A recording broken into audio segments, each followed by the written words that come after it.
Hola, bienvenidos a Cine Esperanzas, el show de los cinéfilos cuarentones, en el que un par de señores que tienen la suerte voluble y caprichosa los reta a mantenerse despiertos durante los siguientes minutos, en los que vamos a parlotear sobre Barry Lyndon de Stanley Kubrick.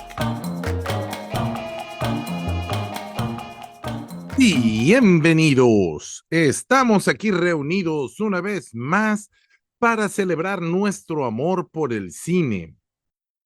Yo soy Paquito Rodríguez y me acompaña en este día tan cercano a la Navidad mi compañero y hermano del alma Fernando C. Fink para desmenuzar, desentrañar y destripar las películas que nos han inspirado ayer, hoy y siempre.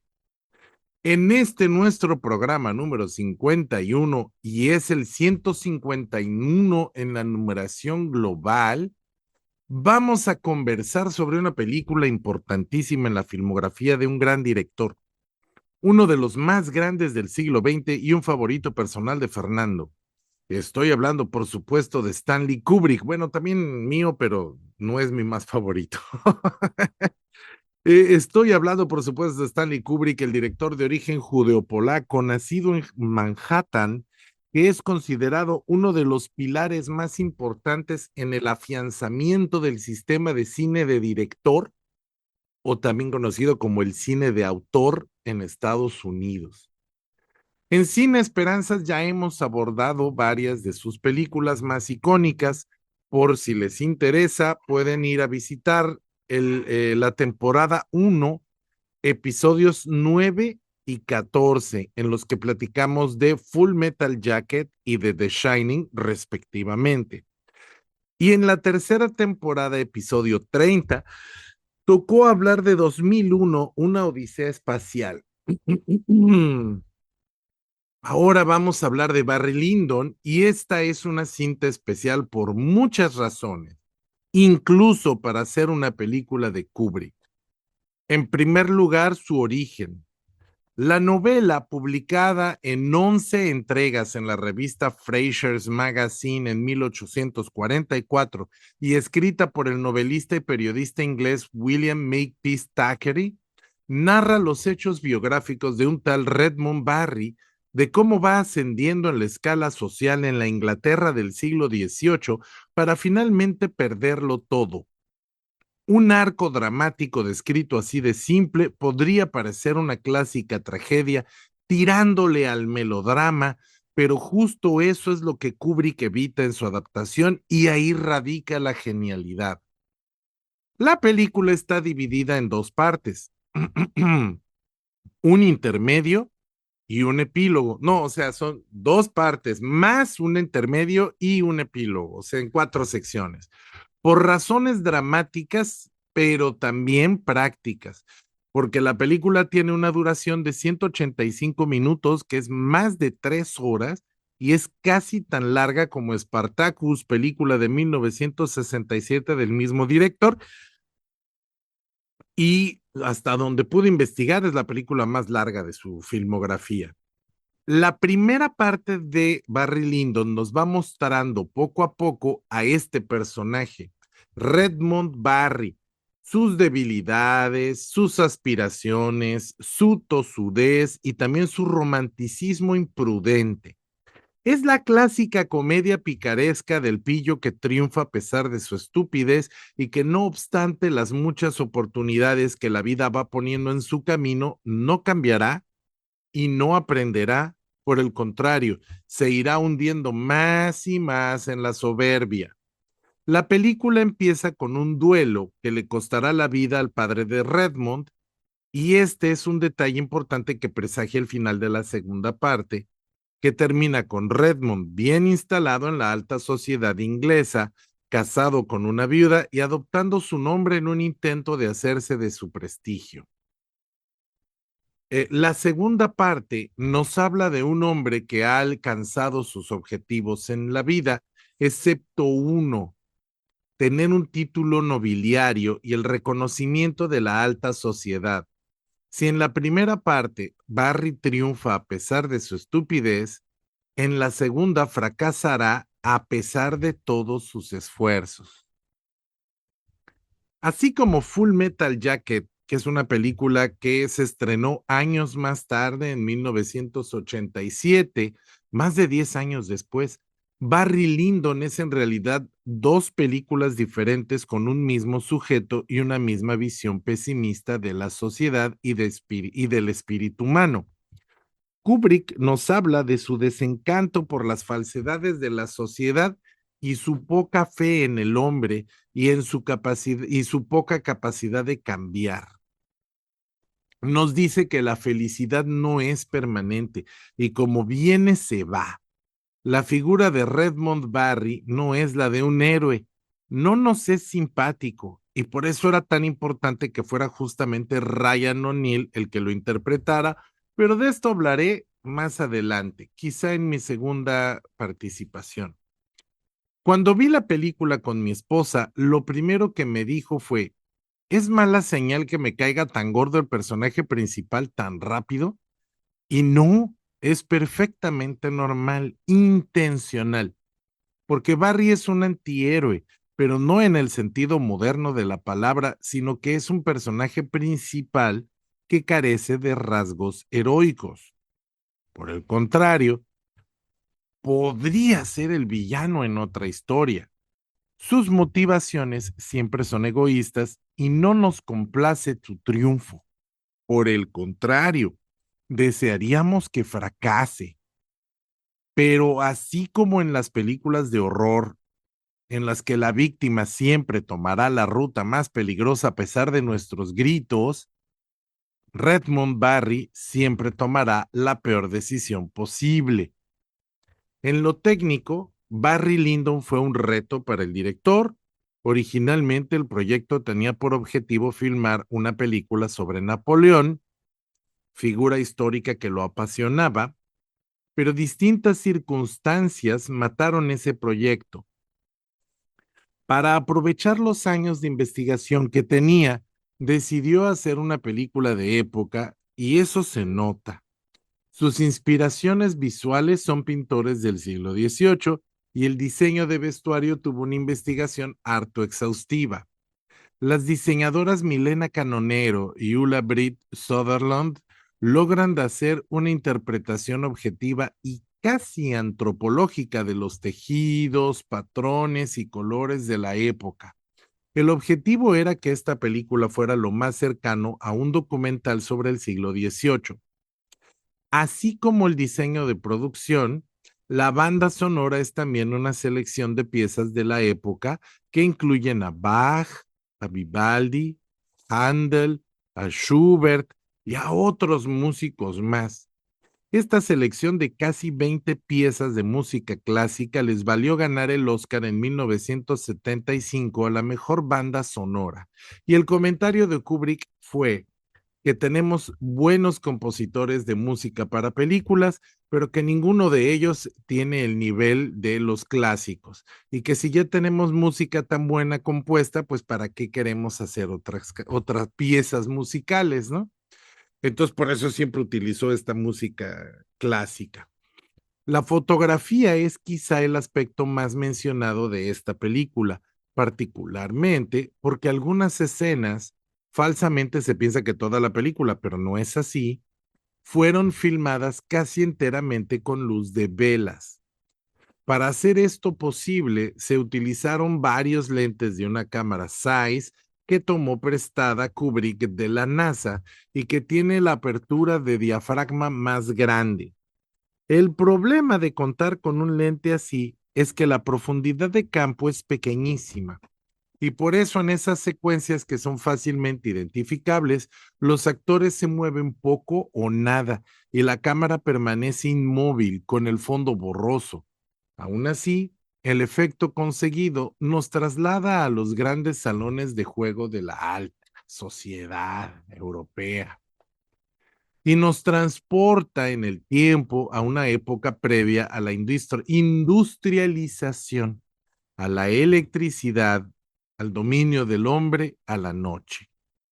A instancias de Kubrick, toda la película se filmó en escenarios reales y en locación, convencido de que la reconstrucción en el estudio no le haría justicia a la película. Esto tiene como resultado que cada emplazamiento de Barry Lyndon es un cuadro que se puede observar y analizar como si fueran pinturas en una galería. La fotografía estuvo en las manos de John Alcott, que además hace varios cameos en la película, por lo menos uno, en una escena de una orgía, pero creo que son dos. Su relación con Kubrick empezó con un trabajo haciendo fotografía adicional para 2001. En 1971 sería director de fotografía de La Naranja Mecánica y en 1980 haría The Shining, pero con la que ganó el Oscar fue justamente con Barry Lyndon. Es notoria la inspiración que toma de pintores como Vermeer y Rembrandt, y aquí debo reconocer el crédito a Carolina, nuestra productora ejecutiva, que de inmediato saltó y me dijo, es que siento que estoy viendo un cuadro de Vermeer. Ya quisiera yo tener un ojo tan privilegiado para notar eso tan rápido. Barry Lyndon es una película que estuvo guardada en el closet durante mucho tiempo porque me la regalaron en DVD sin subtítulos, lo que significa que Carolina no la puede ver porque ella no habla inglés y entonces pues nunca la veíamos. Después conseguir rentada fue una pesadilla. La renté en Amazon Prime y pagué y resulta que tampoco tenía subtítulos y venía doblada al español, cosa que me da profundo desprecio y asco. Y finalmente, después de muchos años, la conseguimos, la íbamos a rentar en Apple TV, pero resulta que para la renta estaba en 50 pesos y a la venta estaba en 39 pesos. Así que, pues la compré. No había de otra, por suerte, porque es una copia en 4K con los subtítulos en español, es de muy buena calidad y pues creo que Apple es de confianza en estos aspectos porque tengo películas que me regalaron hace 15 años. Bueno, no. Bueno, hace como 12 años me regalaron una película en Navidad y sigue ahí y pues me parece que es un servicio confiable. Bueno, pues fue una gran sorpresa.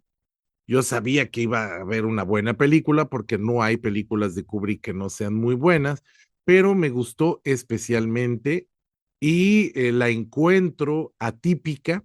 No es la típica película, perdón, ay, otra vez, típica y típica. No es la típica película de Kubrick en el sentido de que no es teatral, no es impostada, él siempre tenía un montaje eh, eh, más o menos intelectual y en este caso busca algo más natural, busca algo más documentalista, más realista. Y eso me parece algo muy relevante. Es una película a la que no le fue tan bien en lo económico. Salió muy cara, fueron 300 días de rodaje. 300 días de rodaje es mucho, pero pues hicieron un clásico cinematográfico que a casi 50, ¿no? A 50 años de su estreno, pues sigue siendo una película vigente que nos habla del ser humano y de los rasgos humanos que no cambian y que en 100 años seguirán siendo competentes y relevantes como lo fueron hace 2000 años. Y bueno, pues ahora le voy a pasar el micrófono a mi compañero y hermano del alma, Fernando Carrillo Fink, a quien le tengo mucha curiosidad porque él es súper fanático de Kubrick, ha leído muchos libros de él, se conoce su biografía, el derecho y al revés, y quiero que me dé todos los insights que pueda de esta obra maravillosa de arte de el director Stanley Kubrick. ¿Cómo la ves, Fernando? Hola Paquito, hola amigos que nos acompañan. Muchas gracias por esta introducción, como siempre, muy puntual, muy atinada. Yo, en lo personal, Barry Lyndon es una película que me cuesta mucho trabajo hablar de ella sin sin que se meta de por medio la víscera y la pasión que le tengo no solo a Kubrick, sino a esta película en específico, porque yo la descubrí en la universidad. Me acuerdo que no estoy seguro cómo llegó a mis manos un cassette VHS pirata y había en la universidad, había unos salones de televisión donde la gente podía ir a pasar el tiempo, así como si fuera una biblioteca donde llegas y te sientas a leer. Había literalmente unos cubículos que tenían una televisión y una videocasetera VHS para gente que necesitaba estudiar con material de video. Y yo aproveché que tenía en mis manos este cassette de VHS pirata que se veía muy mal, se veía francamente mal, pero pues era la única oportunidad de ver esa película de un cineasta del cual yo estaba obsesionado, que yo estaba, pues tenía yo como, no sé, creo unos 20 años y ya me había yo pues visto las películas principales de Kubrick, que son básicamente de las que hemos hablado aquí en este podcast, ¿no? Que son El Resplandor, Full Metal Jacket, La Naranja Mecánica y 2001 Odisea del Espacio. Muy probablemente ya había visto El Doctor Insólito, no sé si ya había visto Lolita, pero cuando recuerdo haber visto los primeros segundos de Barry Lyndon, aún con esa imagen muy deslavada del VHS, pero me cautivó desde los primeros segundos, como casi siempre sucede con las películas de Kubrick, que tienen escenas que abren de una manera muy fuerte, y me quedé ahí sentado las 3 horas viendo un videocassette en un cubículo de la escuela. Y me traumó la película, me traumó. Ya después, pues obviamente la vi en DVD por fin, como 10 años después, y recuerdo que pues, la película se veía muy bien en DVD. Ya después recuerdo cuando finalmente hicieron la restauración en 4K y pude comprar el Blu-ray, y fue por supuesto un deleite verla en una televisión HD y verla en Blu-ray. Entonces es una película que me ha acompañado a lo largo de mi vida adulta, por así decirlo, desde que era un adulto joven. Entonces, pues es un cariño muy grande que le tengo a la película, a los personajes, a la música, a la foto, el diseño de arte. Entonces, pues para mí es una obra maestra. Para mí es una de las mejores películas de Kubrick, pero pues sí, como siempre digo, no me queda más que coincidir con Paquito en cuanto a que sí es una película atípica de Kubrick, en el sentido en el que el montaje en escena de los personajes no es teatral. La manera en que hablan sus diálogos, la manera en que se desenvuelven, es más convencional, es más realista, no es como pues en La Naranja Mecánica, que es totalmente teatral, o incluso le comentaba yo a Paquito hace rato que Full Metal Jacket, aunque visualmente pueda ser más o menos realista, en las actuaciones siento que mantienen ese tono kubrickiano en el que él mismo decía que es bueno ser realista en la actuación, pero que es todavía mejor ser interesante. Esa era una frase que se le achaca mucho a Kubrick en diferentes rodajes. Y por supuesto, Ojos Bien Cerrados es una película que está totalmente montada de una manera teatral en la que los actores se desenvuelven de una manera extraña, o sea, donde definitivamente dices, esto no le tira al realismo. Y Barry Lyndon sí, o sea, Barry Lyndon, no sé, me pongo a pensar en esa escena en la que lo asaltan cuando va en su caballo y lo asaltan y la actuación de tanto de los asaltantes como de Ryan O'Neill, pues es muy naturalista, o sea, realmente estamos viendo a un jovencito, yo sí me la creo que estamos viendo a ese jovencito soberbio del cual nos habla Paquito.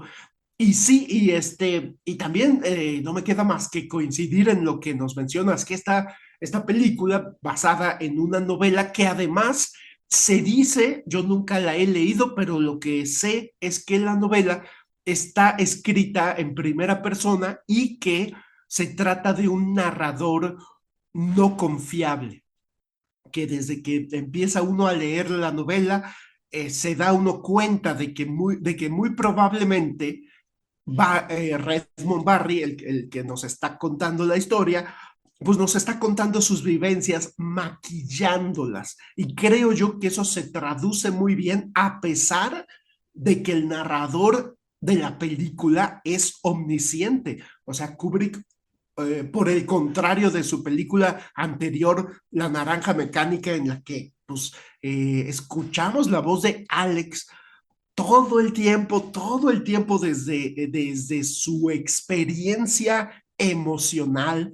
O sea, escuchamos a Alex Delarge sumamente apasionado narrar los eventos que estamos viendo y lo que él sentía de una manera muy apasionada. Y me parece interesantísimo que Kubrick haya optado por no mantener ese tipo de narración en Barry Lyndon y se haya ido por el narrador omnisciente que incluso nos ahorra mucha puesta en escena y nos ahorra muchas escenas el narrador omnisciente de Barry Lyndon porque nos dice cosas que suceden fuera de pantalla. Y Kubrick decía que a él le gustaba mucho usar voz en off en sus películas, justamente por eso él decía, es que te pueden ahorrar muchas escenas que no es necesario ver y que es mejor que el narrador te las cuente, te las diga y en cuestión de segundos la trama ya avanzó. Y pienso que eso sucede mucho en Barry Lyndon, pero en lo que sí creo yo, aunque no he leído esa novela de la suerte de Barry Lyndon, pues es muy evidente que el personaje es como dice Paquito, un pícaro, que es un aprovechado, un trepador, y eso se me hace muy interesante porque sí, literalmente, como dijo nuestra productora ejecutiva, Carolina González, pues sí, o sea, no estamos viendo a un héroe, no estamos viendo a un personaje simpático, todo el berrinche que hace en las primeras secuencias por el asunto de su prima, o sea, toda esta cuestión de cómo está pues enamorado, se podría decir, infatuado, obsesionado con su prima, con la que tiene una relación romántica, pero que después cuando ella le dice, pues es que el capitán es todo un hombre, todo un hombre, es un capitán inglés y tú solo eres un muchacho. Y entonces esa peluceada que le da a la prima a Redmond, pues creo yo que le pega tanto en su ego, en su ego que lo tiene enorme, o sea, egocentrismo, egolatría, y que además está hasta cierto punto esa egolatría está justificada, por decirlo de algún modo, en sus capacidades para pelear, para la violencia. Y pienso que eso es algo que la película nos enfatiza durante muchas escenas. A lo largo de toda la película, creo yo que la capacidad, el talento que tiene Barry Lyndon y que además lo tiene bien entrenado y bien desarrollado para la violencia, es latente en todo momento. O sea, cuando él se da cuenta que a su prima ya le gustó el Capitán Quinn, lo primero que piensa es, me agarro con él, me bato en un duelo el día que él quiera, a la hora que él quiera. O sea, ya desde tan jovencito tiene tanta confianza en sus capacidades para los golpes, para los balazos y incluso para la esgrima, que está dispuesto a enfrentarse. Y cuando le dicen, pero ¿cómo te vas a enfrentar a un militar, a un capitán del ejército inglés? Pero Barry es tan soberbio, Redmond Barry es tan soberbio que a él no le importa. O sea, él está dispuesto a matarlo, y desde ahí es cuando su suerte, como dice la novela y como bien nos menciona Paquito, pues se echa a andar. Y entonces decía Roger Ebert, es un personaje al que le pasan cosas. Primero tiene mala suerte porque lo asaltan, eh, después se mete al ejército porque no le queda de otra, pensando, o más bien, en la escena en la que él se une al ejército, pues para mí es inevitable recordar la secuencia cuando están marchando el capitán John Quinn con el ejército inglés, y Redmond Barry se ve totalmente celoso, con envidia, tiene sueños de ser un militar, y cuando finalmente lo vive, pues definitivamente que no le gusta, porque pues él es un pícaro. O sea, él no está hecho para la disciplina militar. Entonces, en cuanto tiene la oportunidad, se escapa, obviamente bajo engaños, pero como bien dice Paquito, pues es tan tonto que no logra llevar a cabo su engaño cuando se topa con un capitán del ejército aliado de Prusia, y lo agarran y lo enlistan en el ejército pruso, que resulta ser mucho peor que el inglés. Entonces, todo el tiempo es como bien dice Paquito, es la suerte lo que lo va llevando por un camino o por otro. Claro, él toma decisiones, por supuesto que toma decisiones, como tomó la decisión de enfrentarse al capitán Quinn en un duelo a muerte por el amor de una mujer, cuando decide, hace rato me decía Paquito, me mencionó una escena que creo que sí, en efecto, es clave, cuando rescata a un soldado, a un oficial del ejército pruso, y comienza a ganarse la confianza de su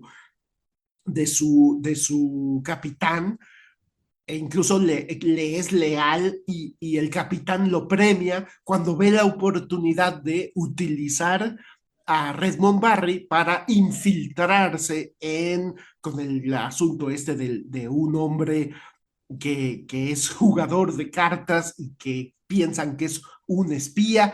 Pero bueno, ya prácticamente les estoy contando la película, pero bueno, yo a lo que voy, creo que que mi punto es que eh, es una mezcla la trama de la película entre las decisiones que toma Barry, pero también mucho, como bien nos dijo Paquito, la suerte que tiene. Es decir, esta suerte que tuvo de que llegara este hombre, el Chevalier, al que piensan que es un espía, logró finalmente sacarlo del ejército.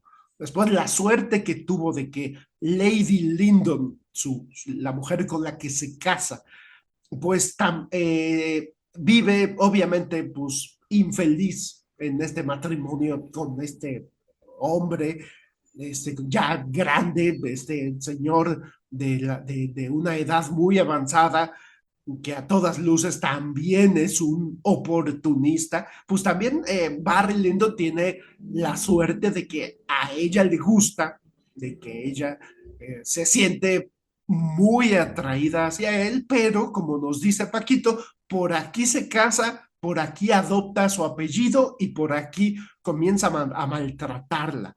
y es también el maltrato que ejerce sobre su hijastro lo que finalmente lo lleva a tener muy mala suerte al final, aunque no sé si vamos a entrar en los terrenos de los spoilers, pero bueno, yo por el momento aquí voy a dejar mi primera participación, nada más recalcando ese asunto, ¿no? De que creo yo que el destino o sí, el destino final de Barry Lyndon, pues se va llevando a cabo por una serie de decisiones poco afortunadas y también de pues una mala fortuna, literalmente. O sea, lo que sucede con su hijo, que también no sé si lo vamos a spoilear, pero hay por ahí un evento con su hijo que pues no se le puede adjudicar más que a la mala suerte. Entonces creo yo que sí es una película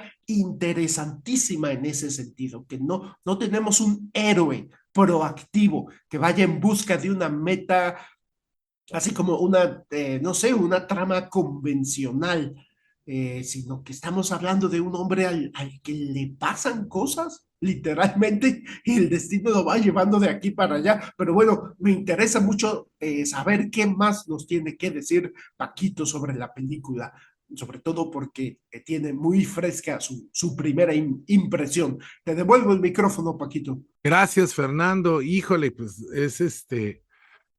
es un poco difícil atreverse a hablar de esta película, de la que se ha escrito tanto y de la que se ha dicho muchas cosas. Yo lo primero que observé fue que pues Ryan O'Neill no es la clase de actor que normalmente contrataría Stanley Kubrick, porque pues es un actor guapito, comercial, con un rango muy limitado actoral, pero justamente pues esa es la razón por la que a él lo eligieron para el papel. De hecho, fue una cuestión un poquito complicada. Para que le soltaran el dinero, la Warner Brothers le pidió a Kubrick, le exigió que contratara a un actor titular que fuera popular, un verso sin esfuerzo. Entonces, el límite para escoger actores era muy pequeño. Llegó al final a ser, creo que era Clint Eastwood, Robert Redford, Ryan O'Neill y otro actor. Y de hecho, pues, el primero que eliminaron fue Clint Eastwood, creo que no quiso, no estoy seguro, pero creo que no quiso, y al final Robert Redford y Ryan O'Neill, los dos eran de ascendencia irlandesa, lo que los hacía mejores candidatos, pero Robert Redford tampoco quiso.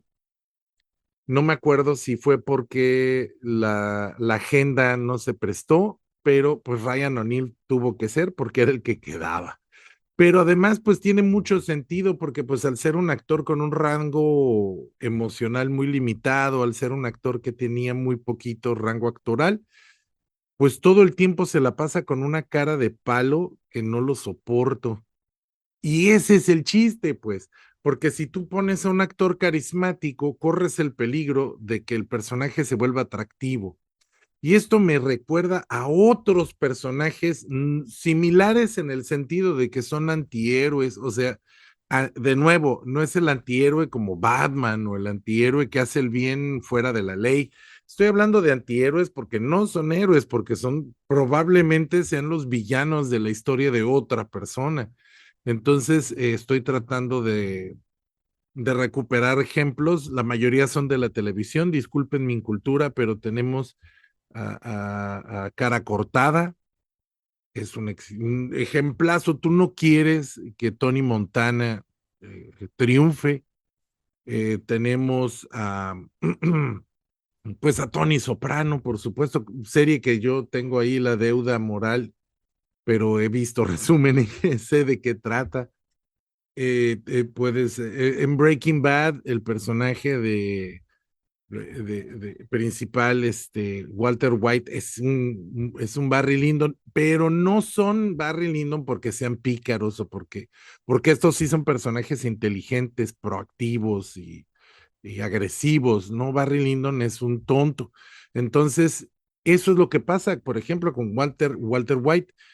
Es malo y sientes cierto nivel de rechazo por él, pero al mismo tiempo es carismático, entonces te cae tan bien que tú no quieres que fracase, a pesar de que sabes que es una persona maligna.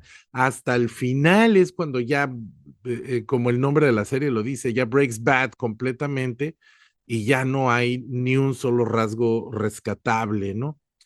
Pero toda la serie tú lo apoyas.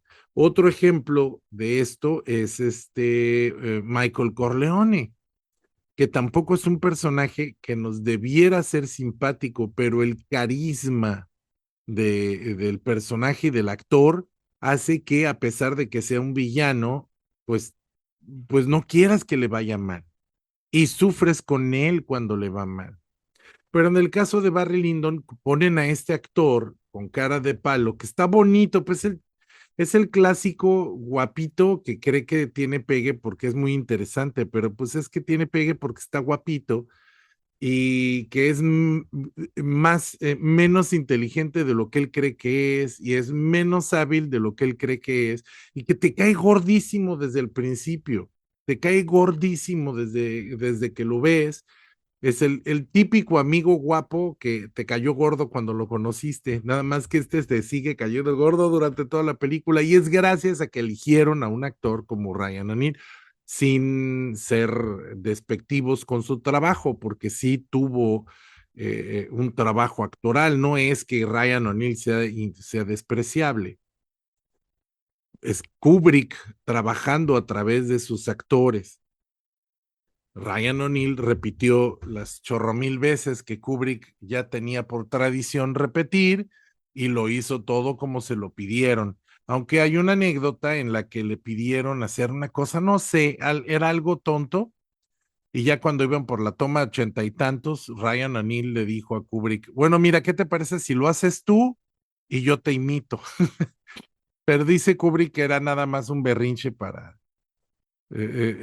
lucirse porque estaba cansado y que en realidad la mayor parte del rodaje fue muy dócil. Tenemos un reparto lleno de cameos y de gente importante a lo largo de toda la película. Entonces es una historia que se sostiene gracias al trabajo actoral de sus muchos estrellas ocultas que tienen por ahí, pero el contraste de Ryan O'Neal es el del personaje de Leon Vitali, porque justamente es un personaje antipático, pero que es lo suficientemente carismático para que sí te caiga bien, para que sí lo quieras apoyar. Entonces, cuando llegas al enfrentamiento final, el bueno contra el malo, pues está muy claro quién quieres tú que sea el triunfador, pero al mismo tiempo, pues pues ahí hay un desprecio, ¿no? Muy bien ganado. También me parece que es destacable, digno de destacarlo, que la obra, aun cuando tiene un epílogo que nos da una lección moral y una perspectiva o una opinión social muy evidente y muy clara, se encarga el director a través de su guión de darnos momentos de reflexión en los que no estamos seguros de qué es lo correcto, de cuál es el actuar correcto. Por ejemplo, cuando Redmond, cuando Redmond está luchando por el amor de su prima, se nos plantea la oportunidad, se le plantea a Barry la oportunidad de irse, de dejar todo y de irse con un buen premio. y él decide no hacerlo porque él ama a la prima. Entonces uno se puede plantear ahí la pregunta de, ¿realmente la ama? ¿Realmente tiene el interés de la prima eh, en su corazón? Pero al mismo tiempo, pues terminas dándote cuenta que la prima lo manipuló desde muy chamaco y que lo sedujo y que ya cuando era demasiado tarde se rajó. En fin, me parece que es una película que te deja preguntarte a ti mismo, si, de plantearte a ti mismo esas preguntas. Por ejemplo, hay un momento que es una feroz crítica a la guerra. El ejército inglés está marchando y enfrente tienen al ejército, creo que es prusiano o francés, y el ejército francés está fusilándolos prácticamente. El ejército inglés ni contesta, nada más van marchando con orgullo y van cayendo y cayendo y cayendo y se van muriendo todos y se van muriendo y es una masacre. Y dices, es que es una marcha absurda, es estúpido, es irracional, están marchando y a la balacera para que los maten. Y pues claro, esa es la reflexión, que la guerra es absurda, es inútil, es marchar a la muerte sin ningún motivo y sin ninguna razón y morir a lo tonto. Y de hecho es una constante en esta película y creo que es algo que va a volver a surgir cuando en Full Metal Jacket. El mundo es un caos, es un desorden, es absurdo, es irracional y uno no puede sobrevivir en él tratando de buscarle lógica a lo que no lo tiene. En fin, creo que vale la pena verla y volverla a ver y volverla a ver para absorber todo lo que nos da. Es una película críptica, no críptica como las de Coppola, pero es una película críptica y también de una técnica impresionante. A ustedes que tengan, que si tienen o que tengan, perdón, interés en el aprendizaje cinematográfico, es muy buena tarea ver Barry Lyndon porque es un trabajo de montaje en cámara peculiar, exquisito. Hubo un dato que yo lo leí en un libro, no les voy a mentir, yo no tengo la cultura cinematográfica para haberlo descubierto yo solo, sería hipócrita adjudicarme esa observación, pero mucha gente, muchos directores de cine vieron con curiosidad el uso del zoom. Tengo entendido que el zoom no es muy apreciado en ciertos círculos cinematográficos porque el zoom aplasta la imagen. El zoom es esta técnica que acerca y aleja la imagen sin mover la cámara, o sea, moviendo la apertura de los lentes. Pero dicen que Kubrick utiliza el zoom deliberadamente para aplastar deliberadamente la toma porque de esa manera se parece o se ve más o se tiene más la sensación de estar observando una pintura, un cuadro. Y se me hizo maravilloso porque a partir de ahí empecé a verlo en otras películas. Empecé a darme cuenta de que sí, efectivamente es así como dicen ellos. Y creo que si bien no es algo que inventó Kubrick, creo que lo utilizó magistralmente aquí porque sí funciona, como dicen estas personas que tienen mejores ojos que yo. ¿Cómo la ves, Fernando? Me enloquecí ya. Muchas gracias, Paquito. No, de ninguna manera, yo no creo que hayas enloquecido.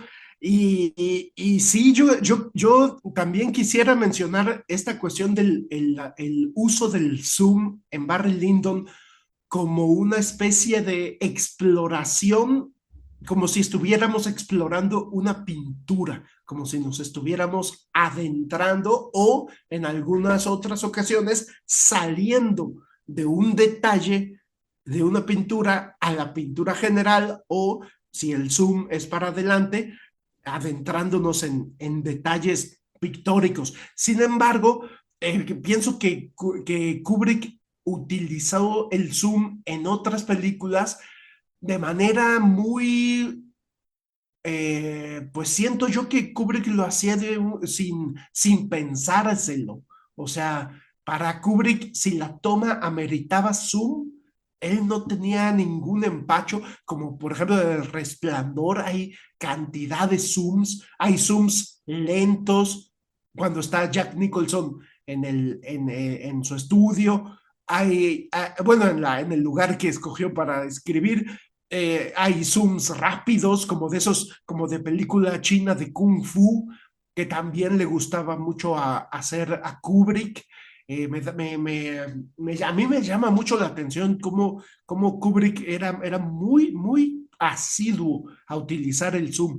Y sí, también creo yo que me parece interesantísimo esto que mencionas de que todos los escenarios son reales, que toda la película está filmada en locación, porque pues obviamente a Kubrick le parecía que, como tú dices, no podría recrear en un foro pues lo que las escenas requerían.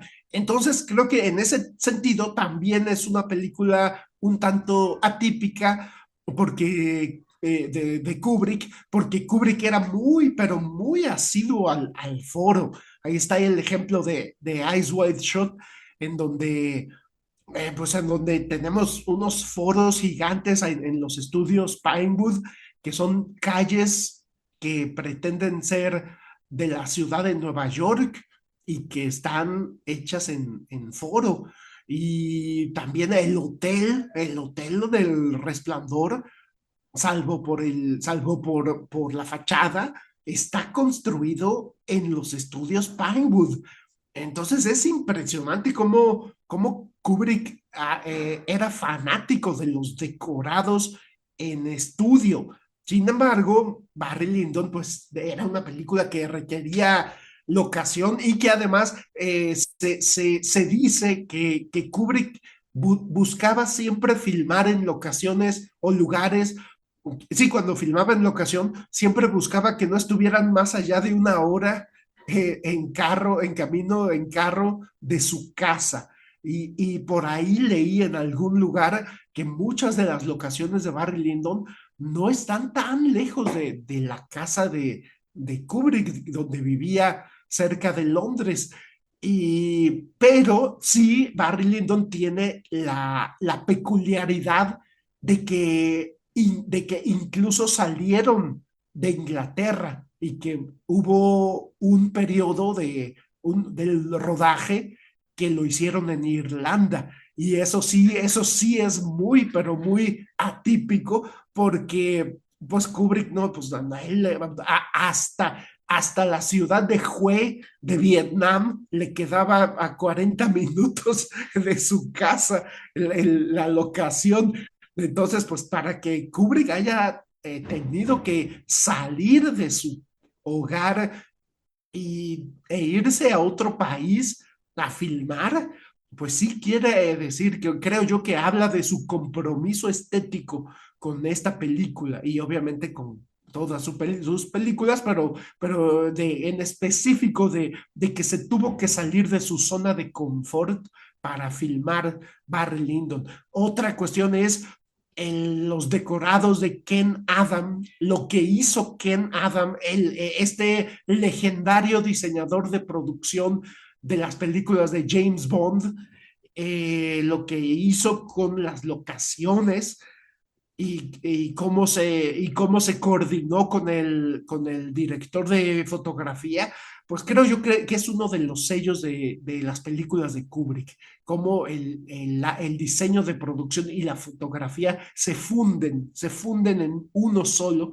Y a mí me gustaría hablar un poquito de Ken Adam, porque también fue diseñador de producción de El Doctor Insólito, que me parece que curiosamente tiene a veces el look de una película de 007. Y esta anécdota la conté en uno de nuestros capítulos de 007, pero lo voy a volver a contar rápidamente para cerrar mi participación, en el que Ken Adam estaba tratando de iluminar o estaba tratando de hacer justo eso, de coordinar el diseño de producción con la foto en una de las películas de 007 de Roger Moore. y Kubrick lo ayudó. Ken Adam le llamó por teléfono y le pidió el favor que si lo podía visitar en los estudios Pinewood para darle consejos de iluminación y Kubrick, como era su amigo, pues sí fue y le dio consejos, nada más que le pidió el favor que no le dijera a nadie, aunque pues muchos años después Ken Adam terminó soltando la sopa, pero pero eso a mí me parece, pues que sí, que definitivamente no se puede, no se puede hablar de Barry Lyndon sin mencionar esa manufactura tan impecable, tan perfecta que tiene, así como la musicalización también me parece que es un deleite. Cada escena, cada momento de música, cuando entra la música, cuando se termina la música, este tema de la zarabanda de Händel, cómo lo utilizan de mil maneras. Lo utiliza con orquesta completa, lo utiliza con tambores en el duelo final, lo utiliza con violines despacito. Es un deleite para mí cómo se repite y se repite y se repite a lo largo de la película La Zarabanda sin llegar a chocar. Y todos los otros temas musicales también me parece que y están como per, perfectos, o sea, cada momento musical es perfecto, incluyendo el final, cuando estamos despidiendo a los personajes. Creo yo que es uno de los momentos musicales más, para mí, más memorables de la filmografía de Kubrick. Y y en general también, por último, quiero decir que no me queda más que coincidir con Paquito, que esta es una más de esas películas de Kubrick en donde a pesar de que el epílogo te tiene una postura crítica muy contundente, muy precisa, coincido con Paquito. El resto de la película te hace pensar, no te da respuestas tan fáciles en cuanto a lo que Kubrick está tratando de transmitir sobre la condición humana. Y hace poquito, o más bien hace algunos años, Alejandro Borduin, nuestro amigo, que alguna vez participó en la primera temporada de Sin Esperanzas, me dijo, es que con Kubrick es complicado saber qué es lo que está tratando de decir. Y yo dije sobre las temáticas en sus películas, las temáticas que aborda.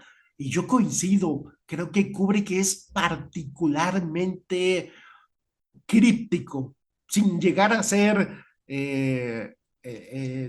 loco, sin llegar a ser pacheco, sin llegar a ser experimental, pero sí creo que en su manejo de las temáticas invita mucho a la reflexión. Y por eso, como dice Paquito, sus películas, incluyendo Barry Lyndon, se deben ver una y otra vez, porque siempre algo nuevo vas a descubrir y siempre algo nuevo te va a hacer pensar. Ah, perdón.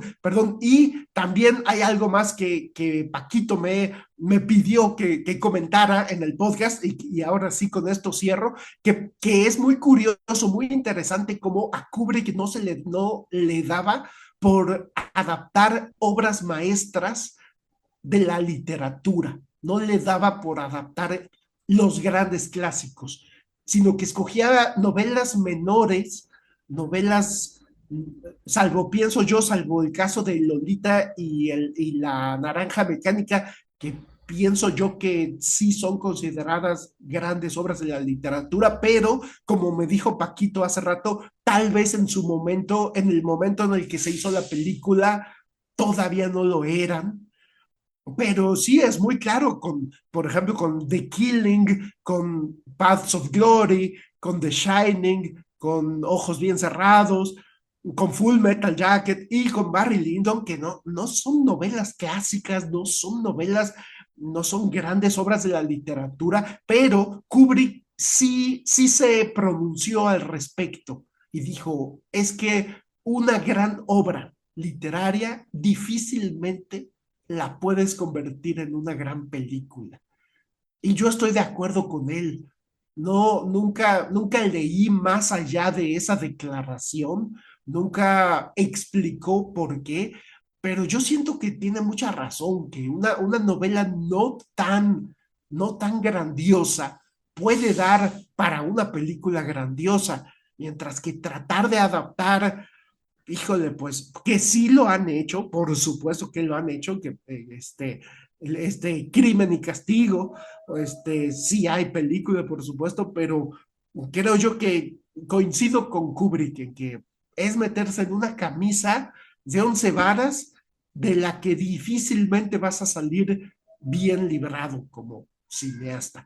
Y bueno, yo con esto termino enviándole un abrazo y un agradecimiento infinito a nuestra productora ejecutiva, Carolina González Palazuelos, que nos permite tomarnos este tiempo para hacer el podcast. Un abrazo y un saludo a su hijo Mario Humberto y un abrazo y también agradecimiento infinito a Paquito Rodríguez por todo el tiempo que le dedica al podcast, porque está aquí con nosotros para que esto siga siendo una realidad.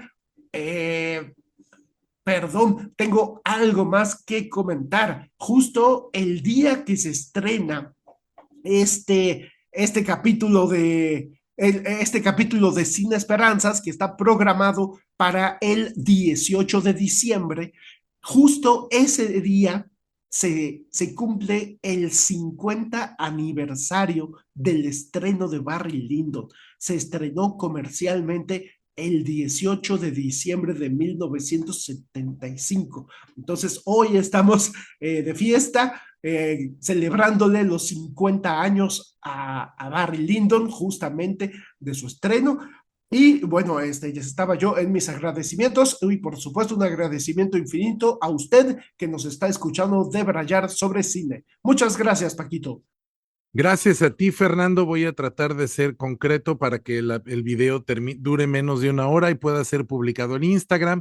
Quiero agradecer a nuestros sospechosos comunes, a Fernando Rivero, a Abraham González, a Briseidi Torres, a Omar López y a todos, a Víctor Domínguez y a todos los que nos escuchan, porque gracias a ustedes logramos llegar a los 51 episodios y ya es un hecho que tendremos 52 este año. Somos muy felices. Tenemos toda la racha completa del año sin faltas, sin dejar de publicar. Voy a despedirme deseándoles una feliz Navidad. Todavía nos falta un episodio más y para cerrar el año, agradecemos a Carolina González Palazuelos la oportunidad que nos da de estar aquí grabando y después editando y subiendo los videos, de estar ahí conmigo, de apoyarme. Es una gran mujer. Sin ella no podría yo hacer la mitad de las cosas que hago y la otra mitad las haría mal. Y también quiero dedicar esto a mi hijito Mario Humberto, que ya está bien grandote, está a punto de cumplir 3 años y es el motor de mi vida. Muchísimas gracias y nos vemos a la próxima.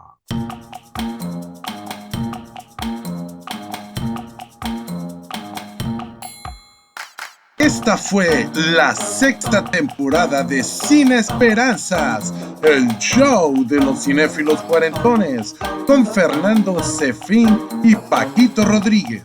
Puedes escucharnos en nuestra página de Facebook, nuestro canal de YouTube y ahora también en Spotify. ¡Hasta la próxima!